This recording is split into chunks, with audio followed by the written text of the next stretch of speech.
Aylstone Mill Bridge number 108. And apparently things can go over it and things can go underneath it, according to one review on Google. And here's the thing. People need to know about this because it could change the world as we know it. Well, I'll tell you something, shall I? It definitely changed the world for me when I decided to come and live on the Canal corridor.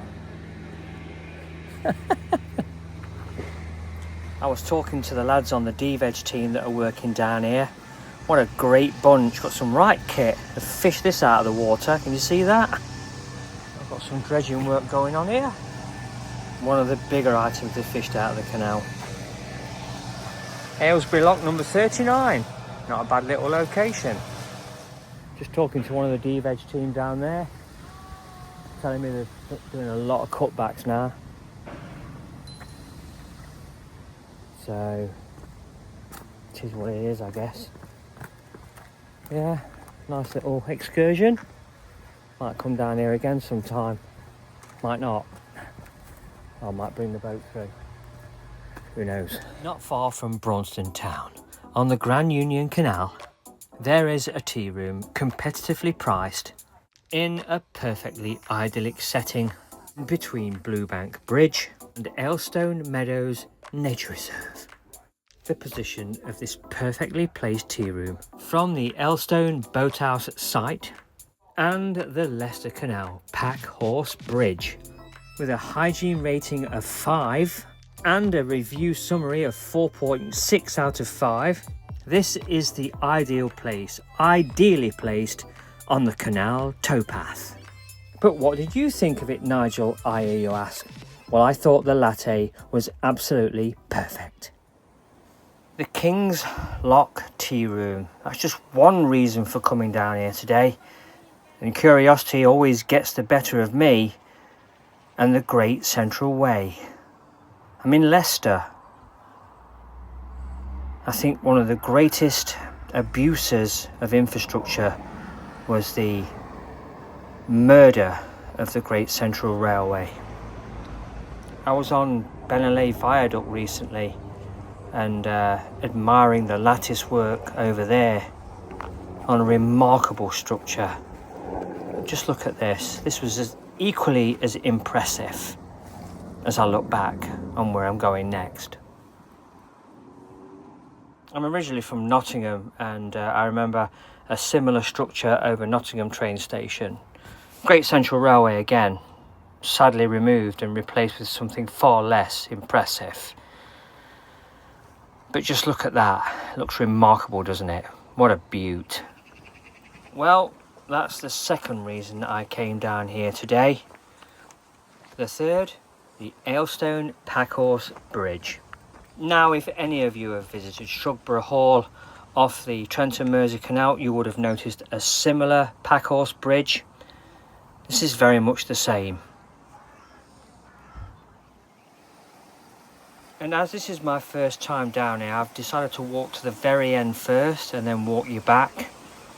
That's the River Soar as it goes round. Obviously a lot more hazardous than the calmer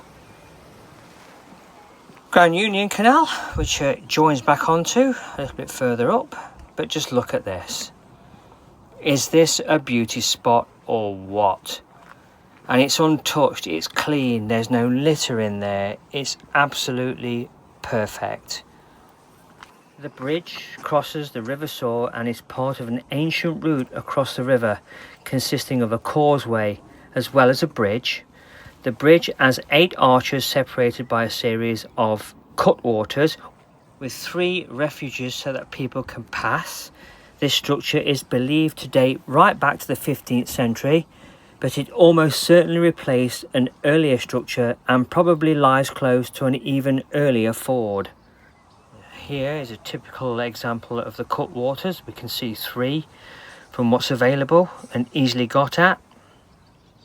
Packhorse bridges were common features from the medieval period until at least the 18th century. Before the era of paved roads, improved river navigations and canals, the best way of transporting bulky goods was using strings of pack horses. The horses carried goods on their backs and were not likely to get bogged down in the muddy roads of that period. That's 3 reasons for being down here. Let's get back to the first one. One of the reasons why I do so love my life living on the water is that my job invariably brings me to the canals. So railways are synonymous with canals, as most people will know. So I'm down at King's Lock on the River Soar, Grand Union Canal, and I'm going to partake of the tea rooms, see what's happening down here. My first time, so here we go. The first thing I noticed was an angler sitting on the wall of the lock, and then as I walk up, there's about 20. Why would they all be fishing around a lock? There's plenty of canal. I don't get it. I don't fish, so maybe somebody could leave a comment in the description down below. I would have thought it would be quite dangerous to be hanging around a lock, especially one as deep as this one. Just behind me, the lock's quite busy. Quite a lot of people there. Looks quite interesting. I'm not going to walk all the way down there, but I'm going to try and find another way into these tea rooms. That don't look too welcoming in there with all the barbed wire. Well, it looks like a barbed wire fence has fallen down, so apparently this place closes at 3, so let's go and take a look. Well, I found my way around the back. That's the hatch where you do your ordering of your food. You then tell them where you're sitting, you go and sit down. I'm having a latte, and I'm going to, at some point in the future, I mean, there's the layout of the place, looks brilliant. I think I'm going to come back here for something to eat. So I'm on a lunch break anyway, so it was a flying visit like I've said, and it makes me nervous, all these kids hanging around this lock. It's not safe to be hanging around locks. They're not the best places to be congregating around, but maybe it's my age, maybe it's me, maybe it's the job that I do. But I'm coming down here again. That was really nice, and I just paid for it with Apple Pay, which is brilliant, on the canal. The staff were really nice. Just met a little family in there as well, just talking to them. 2 lovely little children, absolutely. And manners, polite, asking lots of questions. Do you repair things? Are you a builder? Hello, builder man. Oh. Then people say, why do you live on the canal? That's just one example, one reason why.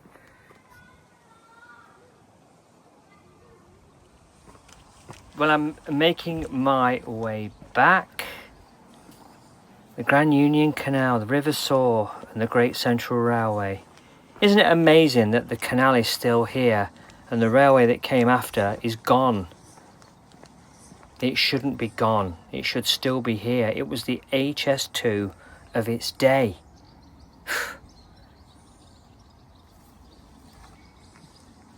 The long pause. I'm still, even at the age that I am, over 60, I'm still perplexed at why they murdered that railway.